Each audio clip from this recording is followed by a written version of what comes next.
ว่าเอาข้าวให้ในข้าวให้ข้าวแล้วไงเอาให้แต่ตัวกระป๋องชอบว่าก็ดีเอาทงนั่นถุงนี่แหละรถโอ้บอกกล้วยเต่งวะรับแลนเลยรถเด้อรถเด้อรถ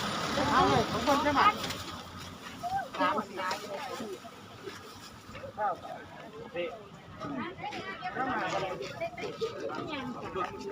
เอามีดป่ะ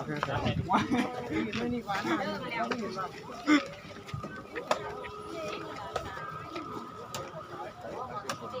10 บาทจ้ากินอย่างนอกยัง10 บาทอยากได้ยังล่ะนั่นแน่อยากปลาเขาอ่ะอยากปลาจะได้ไม่ขายนะแม่เด้อว่าแม่ท่าก็กินคือเก่า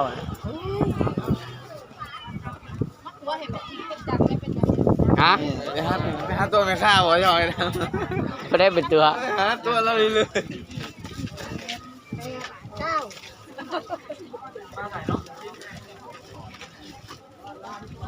มียังอันนี้มียังอันจังหวัดนี้ค่ะ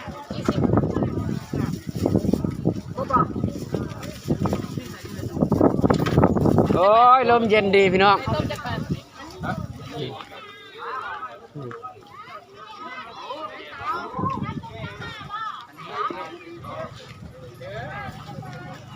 สิกินยังได้บ้างกินยังได้บ้าง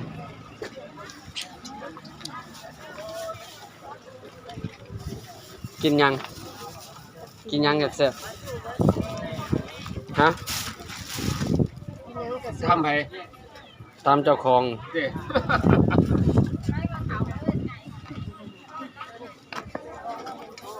แล้ว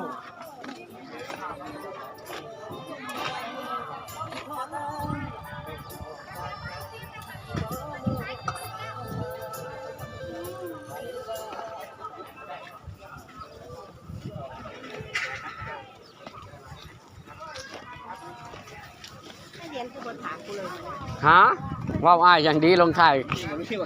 มะขามไปค่ะเมื่อวานเนี่ยยังไม่พอหรอยังไม่ออกมาอยู่มะขามเด้อผู้ใดสั่งมะขามนั่นเด้อมาเอาเด้อนี่เราจะไปดองมะขามยายผู้ใดสั่งมะขามนั่นมาเอาเด้อนี่สั่งแล้วบ่เอานั่นน่ะเพิ่นสิเอามือเฮือนคือเก่าได้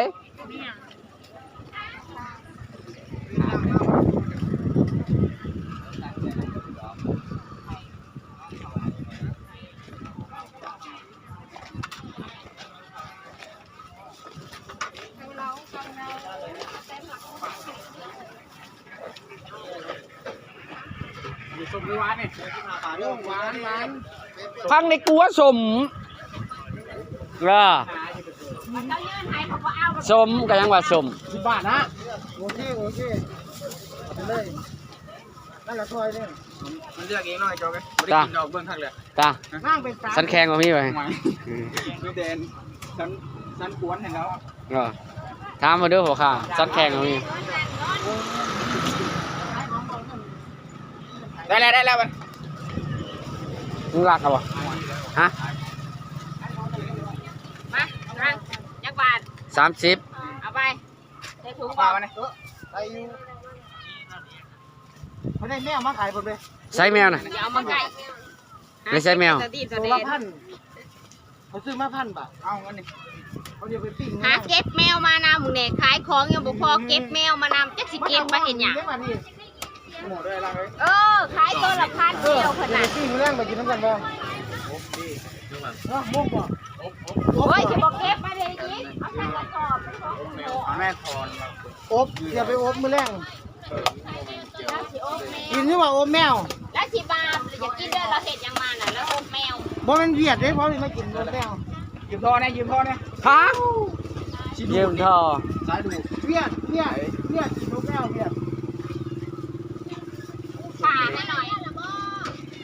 แมวเลยต้องอบผ่าหัวมันนะเขาซื้อมาตัวละ1,000มันเป็นแมวชื่อแมวเราชื่อม้าลูกมาตัวละนี่เด็กกับปุ่นนะ ข่ง อยู่ อ๋อนี่เอานี่ไปได้ทราบอ่ะ สะบัดเอาไป ปั้นแตกได้ป่ะ ไปสะบัด เข่งบ่มีนะ กระเคงเล่น เอาไปนะยาห้องยาห้อง ยังโ ตำรวจจับเงียบแมว มีแมวได้ขายแมวนำได้ แมว ขายแมวนำ แมวเปิดเสี้ย เรียกคนไหนฮะ แมวขนหลายๆนะแม่ เรียกคนไหน นี่ปอก